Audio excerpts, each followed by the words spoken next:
നമസ്കാരം ഉമ്മച്ചി, അസ്സലാമു അലൈക്കും ഇങ്ങനെയൊക്കെ പറഞ്ഞുകൊണ്ട് കുറെ എണ്ണം വീട്ടിൽ വന്ന് കയറുന്ന സമയമാണ്. ഇലക്ഷൻ ടൈമാണ്.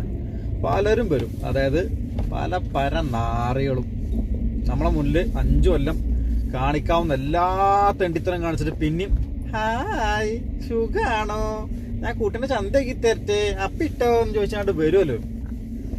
പിന്നെ ഓലെ കാണണമെങ്കിൽ 5 കൊല്ലം കാത്തിക്കേണ്ടി വരും.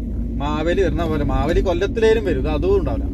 ഓക്കെ, അപ്പൊ എനിക്ക് ഒരാള് വേറൊന്നല്ല, ഇമ്മരക്കത്തെ പ്രഹസനം, അത് പ്രഹസനാന്ന് അറിയാം. നമുക്ക് അറിഞ്ഞാലും നമ്മൾ പിന്നെയും കൊടുക്കും വോട്ട്.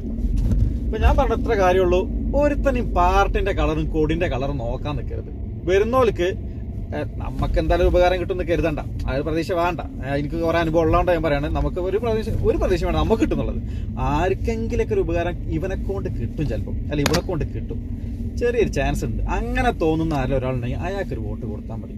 അല്ലാതെ പാർട്ടി എന്റെ പാർട്ടിയല്ലേ, ഓനൊരു പരനാറ് പെണ്ണുപിടിയാൻ പക്ഷെ എന്റെ പാർട്ടിയാ കൊടുക്കാൻ പറ്റില്ല. ആ വിചാരം വെച്ചിട്ട് 5 കൊല്ലം നശിപ്പിക്കരുത്. കാരണം വരാൻ പോകുന്ന 5 കൊല്ലം നമ്മളൊക്കെ തന്നെ അനുഭവിക്കേണ്ടി വരും. മനസ്സിലായല്ലോ? അപ്പോൾ ഇത് ഞാൻ എൻ്റെ ഒരു ഒപ്പീനിയൻ, എൻ്റെ അനുഭവം കൊണ്ടുള്ള എൻ്റെ ഒരു ഒപ്പീനിയൻ മാത്രമാണ് പറയുന്നത്. നിങ്ങൾക്ക് ഇത് ശരിയെന്ന് തോന്നുന്നുണ്ടെങ്കിൽ സപ്പോർട്ട് ചെയ്യാം. ഓക്കെ, ഏതായാലും എനിക്ക് പറയാനുള്ളത് ഞാൻ പറയുന്നു. അപ്പോൾ നിങ്ങൾ കാര്യങ്ങളൊക്കെ എന്ത് ചെയ്യുക, കുറച്ചൊക്കെ ലോജിക്കലി ചിന്തിച്ചിട്ട് കണ്ടറിഞ്ഞ് കാര്യങ്ങൾ ചെയ്യാം. വെറുതെ എൻ്റെ പാർട്ടിയാണോ, പണ്ട് മുതലേ എൻ്റെ പാർട്ടിയാണ്, ഈ ഒരു മൈൻഡ് വെച്ചിട്ട് നമ്മൾ അതിന് ചെയ്യാൻ നിൽക്കണ്ട. ഓക്കെ.